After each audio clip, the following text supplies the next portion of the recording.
जय हिंद दोस्तों, मैं सेबी पंजीकृत सलाहकार नहीं हूं। यह वीडियो केवल शैक्षिक और सूचनात्मक उद्देश्य के लिए बनाई गई है। भाई, आईएफसीआई के बारे में बात करेंगे। 5% की जबरदस्त बढ़त देखने के लिए मिल रही है भाई।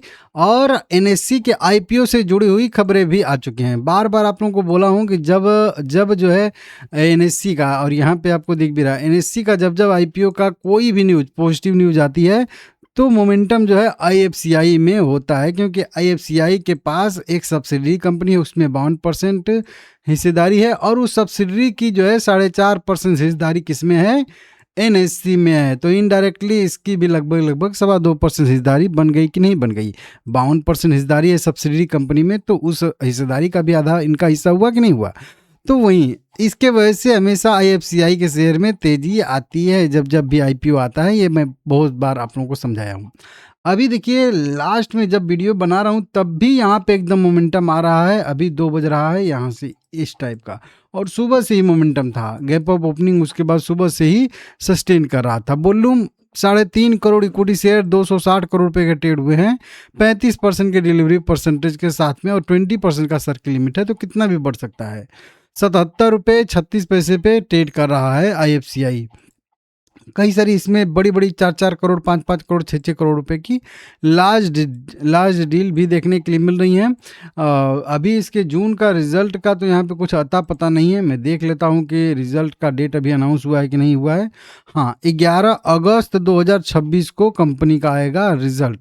तो 11 अगस्त को, मतलब अभी से कह लीजिए कि 10-11 दिन बाद इसका रिजल्ट आने वाला है। साथ में डिविडेंड कुछ नहीं है, केवल इकलौता रिजल्ट ही आएगा, ठीक है ना। तो ये रिजल्ट का डेट भी 11 अगस्त आप लोग नोट करके रख लीजिएगा। अब देखिए न्यूज़ क्या निकल के सामने आ रही है। तो न्यूज़ बहुत बढ़िया निकल के सामने है, और ये जब तक न्यूज़ नहीं आती तब तक ये जो आईपीओ जो है वो अटका रहता है। क्या होता है कि देखिए, यहाँ पे बताया जा रहा है कि सेबी ने एनएससी के खिलाफ लंबित सभी मामलों को लगभग 1491 करोड़ रुपए में निपटाने पर सहमति जताई है। आईपीओ के लिए एक अहम बाधा दूर हो गई है। अब जब तक ये को लोकेशन और डार्क फाइबर वाला मामला सलटेगा नहीं ना भाई, तब तक ये आईपीओ आ नहीं सकता है, और तब से सेबी जो है वो उसके आईपीओ को मंजूरी देगी भी नहीं। तो अब अगर ये सेटलमेंट हो जाता है और कंपनी पेमेंट कर देती है, तो फिर ये बहुत जल्दी जो है सेबी की तरफ से इनके डीआरएचपी जो फाइल हुई है उसको मंजूरी भी मिल जाएगी, और बहुत जल्दी जो है ये आईपीओ फिर जो है टेबल पे भी आ जाएगा, आ भी जाएगा।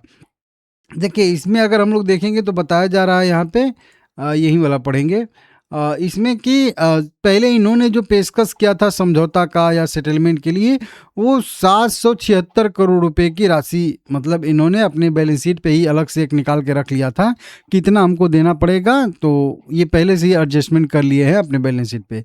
लेकिन सेबी की तरफ से आ रहा है कुल निपटान की राशि लगभग 1491 करोड़ रुपए के आसपास। तो एनएससी द्वारा पहले से जमा किए गए कुल लगभग 776 करोड़ रुपया को समायोजित करने के अलावा अब 714 करोड़ रुपए के नगद भुगतान की मांग की गई है। तो अब ये 714 करोड़ रुपए और इनके बैलेंस शीट पे अतिरिक्त जो है वो बोझ पड़ सकता है। तो इससे कंपनी का थोड़ा बहुत वैल्यूएशन में हो सकता है कि इधर उधर हो जाए। बाकी ये सेटलमेंट करना इनके लिए बहुत ज़रूरी है। एक जो है एनएससी में जो है दाखिल दस्तावेज में कहा गया है कि राशि लगभग वहीं 1491 करोड़ रुपए के वित्तीय प्रभाव का प्रावधान 31 मार्च 2026 की तिमाही में हुए वर्ष के पहले ही कर लिया गया है। निपटान के लिए नगद बहिर्वाह जो है वो लगभग 714 करोड़ रुपए होगा, और कंपनी दैनिक संचालन पर कोई प्रभाव यहाँ पे नहीं पड़ेगा। तो ये कोलोकेशन मामले को निपटाना इनके लिए बहुत ज़रूरी है, और अगर जितना जल्दी अब ये पैसा 1491 करोड़ कंपनी पेमेंट कर देती है तो ये जो है सेटलमेंट हो जाएगा, और उसके बाद जितने भी कोर्ट में लंबित मामले रहेंगे, जितने भी केस मुकदमा रहेंगे, वो सारे के सारे वापस ले लिए जाएंगे। तो फिर कंपनी पे कोई वैसा कानूनी कार्रवाई हो नहीं रही होगी, तो फिर आराम से कंपनी अपना आईपीओ ला सकती है। तो ये एक बहुत बड़ी अड़चन जो है वो पार करती हुई नज़र आ रही है एनएससी लिमिटेड। तो बहुत जल्द इसका आईपीओ आ सकता है। उम्मीद है कि लगभग सितंबर में मतलब इस के आईपीओ को मंजूरी मिल सकती है और अक्टूबर में या अगर अगस्त में के लास्ट में मिल सकती है तो सितंबर के लास्ट में भी आईपीओ आ सकता है। सितंबर के लास्ट में अक्टूबर तक आईपीओ आ सकता है, ऐसी संभावना यहाँ पे जताई जा रही है। तो इसको आप लोग देख लीजिएगा भाई। इसीलिए आईएफसीआई में आज बढ़िया तेज़ी देखने के लिए हम लोगों को मिल भी रही है, जो देख रहे हो 2 दिन से और तेज़ी देखने के लिए मिल रही है। आप लोगों को ये एक लेवल बताया था और बताया था कि इस लेवल के जब तक नीचे है तब तक ये रेजिस्टेंस के तौर पे काम करेगा और यहीं पे 20 डीएम में और 50 डीएम में का निगेटिव क्रॉसओवर भी हुआ था। पहले यही वाला सपोर्ट था, ये वाला सपोर्ट ब्रेक होगा तो बताया था आप लोगों को कि नीचे की साइड में ये 62 रुपये तक भी जा सकता है। हालांकि इसके ऊपर एक और लाइन था हम लोगों का, ये 50% वाली लाइन, और बोला भी था कि हो सकता है कि ये 50% वाली लाइन भी का भी सपोर्ट ले ले, तो वहीं सपोर्ट लेके वहाँ से मोमेंटम कर रहा है। अगर इसी तरीके से पॉजिटिव न्यूज और आती रही तो इसमें जो है 90 रुपये तक फिर से एक मोमेंटम आ सकता है, ऐसी संभावना है। नहीं तो अगर ये न्यूज फिर से ठंडा होती है तो फिर से थोड़ा बहुत गिरावट आ सकता है। तो आप लोग अपने हिसाब से देख लीजिएगा। बाकी ठीक है, 11 अगस्त को रिजल्ट आएगा तो वीडियो बना दूंगा, चैनल सब्सक्राइब कर लीजिएगा।